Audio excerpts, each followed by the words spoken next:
Hello everyone. तो अभी हम स्टार्ट कर रहे हैं एक प्रॉब्लम जिसमें हमारे पास एक रॉड है और ये रॉड ओमेगा एंगुलर वेलोसिटी से रोटेट कर रहा है और ये रॉड सेंटर पे पाइवोटेड है।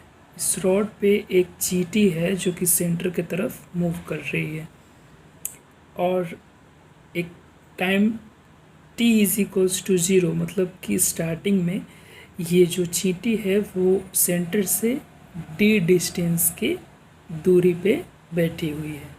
तो बेसिकली हमें ये निकालना है कि किस टाइम पे इस चींटी का पोजीशन क्या रहेगा। At time is equals to t जो चींटी का पोजीशन है वो क्या रहेगा। और इसको निकालने के लिए बहुत ही सिंपल सवाल है। हम डायरेक्ट सेंट्रीपिटल फोर्स का कॉन्सेप्ट लगाएंगे और सेंट्रीपिटल फोर्स का फॉर्मूला होता है कि A is equals to omega r square. जब ये चींटी आगे की तरफ रोटेट करेगी तो बाहर की तरफ एक फोर्स लगेगा जिसे हम सेंट्रीपिटल फोर्स कहेंगे और उस एक्सेलरेशन को सेंट्रीपिटल एक्सेलरेशन कहेंगे।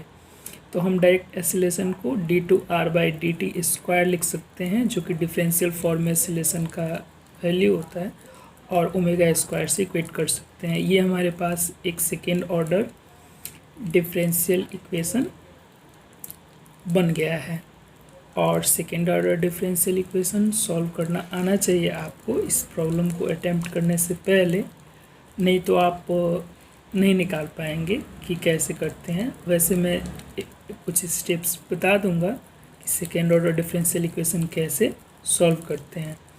बेसिकली हम d2r/dt स्क्वायर जो हमारा सेकेंड ऑर्डर डिफरेंशियल इक्वेशन है उसको सॉल्व करने के लिए हम एज्यूम कर लेते हैं उसे m square. Let m square d2r/dt square को m स्क्वायर एज्यूम कर लेते हैं और ओमेगा आर स्क्वायर को लेफ्ट हैंड साइड ला करके ओमेगा स्क्वायर के बराबर उसको पुट कर देते हैं और m is equals two plus minus omega यहाँ से आ जाता है।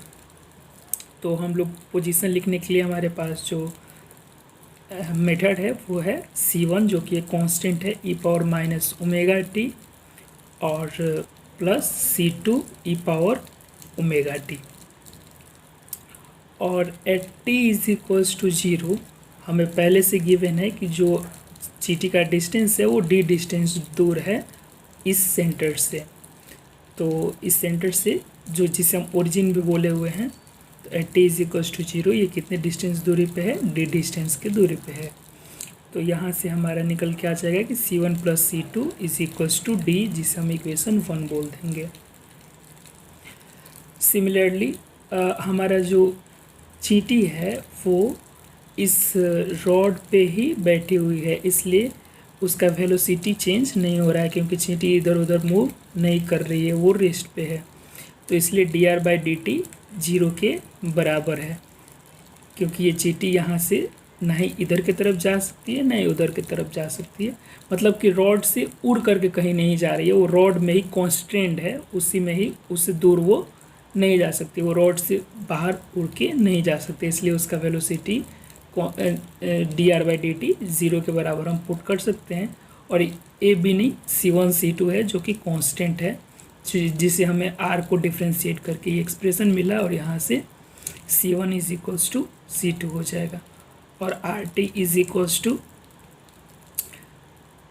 यहाँ से हम लोग लिख सकते हैं C1 और C2 का वैल्यू पुट करके divide e power minus omega t e power omega t और यहाँ से हम e power minus omega T plus e power omega T divided by 2 का जो वैल्यू होता है वो होता है कॉस हाइपरबोलिक ओमेगा टी।